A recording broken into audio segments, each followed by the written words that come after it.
अस्सलाम वालेकुम दोस्तों की हाल चाल तुसीं देख रहे हो देश पंजाब टीवी। मैं तुहाडा मेज़बान आसफ।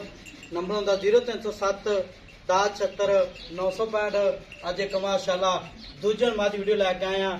तनित लैके साथ दवाना लै खलिए शाह कालीए निक्की निक्की सिंघीए माशाअल्लाह मुठ मुठ थाने पंडा ने वाने ने माशाअल्लाह इनू आंदे ने मन दा वाना मुठ मुठ थान लग्या थान बड़ा प्यारा लग्या बरीक मज जिवें टिशू पेपर होंदी है टाका प्यारियां ने निक्की वक्की है बनतर सोहनी है माशाअल्लाह तुन्नी गुट तो पा के पैर इन्हें जिवें घोड़ियां दे सुंभ होंदे ने माशाअल्लाह पुछ लाइन जिवें डोर होंदी है भावें लेट के जिवें पालो माशाअल्लाह इन्हू आंदे ने पंडा ने वाने माशाअल्लाह सूदा डोडा चक्की खड़ीए लत्त मोटी है माशाअल्लाह कद चंगा लाम चंगी है कन्नी लम्मी है निक्की निक्की सिंगी है शाहकारी अख है माशाअल्लाह की हिसाब किताब इहदा सारी गलबात भाई हरा पुछांगे।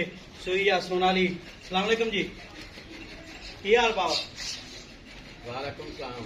ठीक है ठीक है दुआवां मैं सोनाली अपनी मैं सुन वाली किन्ने दिहाड़े लैंदी मैं तैयारी है करम वाली दिहाड़ी डंगदा ही आ दिहाड़ी सुबह डंग- परसों सुबह अल्लाह दे हुक्म नाल ही सुनी है दिहाड़ी एक दो दिन ही लीदी है। अच्छा एक दो दिन लैंदी है हाँ जी ठीक हो गया मैं दूजा है दूजन जन मैं दूजा है जनमन दूजा अपने घर दी मैं घर दी ठीक हो गया ते इन्ना और बनेगी अल्लाह दे हुक्म नाल। अच्छा हाँ पहले सवेर कितना दुध करती पहले सुबह देंदी रही है 14-15 किलो दूध 14-15 किलो हाँ। ठीक हो गया एक ही दुध कितना करेगी पापा यार की अल्लाह दे हुक्म नाल मज वधेगी दूसरा सुबह होनी है करम वाली वादी करेगी आबाद ही करेगी वादी करेगी 17-18 किलो दी जाएगी इंशाल्लाह इंशाल्लाह ठीक हो गया ये थाल जवाबदार करता अबूदार गारंटी अपनी ठीक हो गया कोई भरा वीर अपना बयाना टोकन करा दे सूई लै जाए हाँ कोई गल नहीं चो चवा के कोई गल नहीं मैं कहना ये मज एक दिन आए दो दिन पूरे ने हाँ जी मज दे तरीक दिन दे पूरे दिन पूरे। हफ्ते दिन हाँ वादी दो लै जाए तीन लै जाए हाँ जी ठीक हो गया थान चढ़े गारंटी गारंटी प्योर नीली दी प्योर नीली दी अल्लाह दे हुक्म नाल ठीक हो गया भाई घर पापा दी मੱਝ ਆ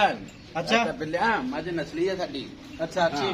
ठीक हो गया ते ਇਹਦਾ ਮੁੱਲ ਕਿੰਨਾ ਪਿਆਰ ਪਤਾ ਜਿਹੜੇ ਪੈਸੇ ਲੈਣਾ ਪੱਕੇ ਹਾਂ ਮੱਝ ਦਾ ਮੁੱਲ ਤੇ ਬਿੱਲਿਆ ਮੈਂ ਕਰਦਾ 6 ਲੱਖ ਰੁਪਏ 6 ਲੱਖ ਰੁਪਏ ਠੀਕ ਹੈ ਹਾਂ ਜਦ ਗਾਹਕ ਇੱਥੇ ਆਏ 6.5 ਅੱਛਾ ਠੀਕ ਹੈ ਤੇ ਇਹਦੇ ਤੇ ਜਿਹੜਾ ਨਾ ਆਪਣਾ ਆ ਜਿਹੜੀ ਬਣਾਉਂਦੇ ਤੁਸੀਂ Video। ਇਹਦੇ ਤੇ ਗੱਲ ਜਿਹੜੀ ਹੈ ਤੇ ਪੱਕੀ ਜੀ ਕਰਨੀ ਤੇ ਉਹਦਾ ਫਾਇਦਾ ਹੁੰਦਾ ਹਾਂ ਪੱਕੀ ਦਾ ਹੀ, ਇੱਕੋ ਗੱਲ ਦਾ ਫਾਇਦਾ ਹੁੰਦਾ ਹੈ। ਹਾਂ ਠੀਕ ਹੋ ਇਹ ਗਿਆ ਫਾਈਨਲ ਬਿੱਲਿਆ ਮੱਝ ਦੇਣੀ ਆ ਆਪਣਾ 5 ਲੱਖ ਤੇ 60,000 ਦੀ 5 ਲੱਖ ਤੇ 60,000 ਦੀ ਨਹੀਂ 5 ਲੱਖ 60,000 ਜ਼ਿਆਦਾ ਹੈ ਨਹੀਂ ਨਹੀਂ ਕੋਈ ਜ਼ਿਆਦਾ ਪੱਕਾ ਨਹੀਂ ਪੀਟਾ ਮੁੱਲ ਮੱਝ ਬਾਜੀ। ਚੰਗੀ ਆ ਬਿੱਲਿਆ ਮੈਂ ਸਾਰੀ ਚੰਗੀ ਹਾਂ। ਮਾਸ਼ਾਅੱਲਾ ਵਲੈਤਨ ਗਾਂ ਤਰਾ ਵਾਨਾ ਉਹਨਾਂ ਅੱਗੇ ਵਾਨਾ ਅੱਲਾ ਤੇ ਦੇ ਉਹਨਾਂ ਹੁਕਮ ਨਾਲ ਪਿੱਛੇ ਐਵੇਂ ਦਾ ਆਮ ਮੱਝਾਂ ਨੂੰ ਨਾ ਥਣ ਲੱਗਦਾ ਨਾ ਬਹਾਨਾ ਲੱਗਦਾ ਨਹੀਂ ਥਣ ਬੜਾ ਮੱਝ ਪਿਆਰਾ ਬਰੀਕ ਆ ਮੇਰੀ ਅੱਲਾ ਦੇ ਹੁਕਮ ਨਾਲ ਮੱਝ ਠੀਕ। ਬਿੱਲਿਆ ਅਸੀਂ ਜਿਹੜਾ ਨਾ ਅੱਛਾ। ਸਮਝ ਲਾ ਕਿ ਮੱਝ ਮਹੀਨਾ ਕੀ ਜਿਹੜੀ ਆ ਛੱਡੀ ਜਾਂਦੇ ਮੱਝ ਅਸੀਂ ਚੋਂਦੇ ਹੀ ਰਹੇ 8-9 ਮਹੀਨੇ ਚੋਂਦੇ ਰਹੇ 8-9 ਮਹੀਨੇ ਚੋਂਦੇ ਰਹੇ ਠੀਕ ਹੋ ਗਿਆ ਮਾਸ਼ਾਅੱਲਾ ਨਿੱਕੀ ਨਿੱਕੀ ਸਿੰਗੀ ਏ ਨਿੱਕੀ ਬੋਤੀ ਏ ਤੇ 5,60,000 ਵਿੱਚ ਕਿੰਨਾ ਪਿਆਰ ਮੁੱਕ ਇਹਦੇ ਗਿਆ ਚ ਪੱਕੀ ਪਿਆਰ ਠੱਕੀ ਮੈਂ ਗੱਲ ਕਰਕੇ ਹੀ ਬਿੱਲਿਆ ਇਹਦੇ- ਪੱਕੀ? ਹਾਂ ਪੱਕਾ 5,60,000 ਦੀ ਕੋਈ ਭਰਾ ਵੀਰ ਮੌਕੇ ਤੇ ਦੀਦ ਪਿਆਰ ਤੀਦ ਪਿਆਰ ਹੁਣ ਤੂੰ ਕਹੇਗਾ ਮੈਂ 1000 ਤੋਂ ਘੱਟ ਦੇਣਾ ਤੇ ਉਹ ਮੈਂ ਕੀ ਕਹਾਂਗਾ ਨਹੀਂ ਨਹੀਂ, ਨਾ 1000 ਸੌਦੇ- ਨਹੀਂ। ਨਾ ਸੌਦੇ ਚ ਭਰਾਵਾ ਕਸਮ ਹੀ ਖਾਦੀ ਜਾਂਦੀ ਆ ਕਿ ਮੈਂ ਕਸਮ ਖਾਲੀ ਮੈਂ ਦੇਣਾ ਹੀ ਤੋਂ ਘੱਟ। ਅੱਛਾ ਹਾਂ ਠੀਕ ਹੋ ਗਿਆ ਜੀ 5,60,000 ਮਾਰਕਾ ਡਿਮਾਂਡ ਹੈ ਨੰਬਰ ਦਾ 0307 10 76 965 यही व्हाट्सएप नंबर इमो नंबर है मिला दे ਨਾਲ पाकिस्तान जिंदाबाद।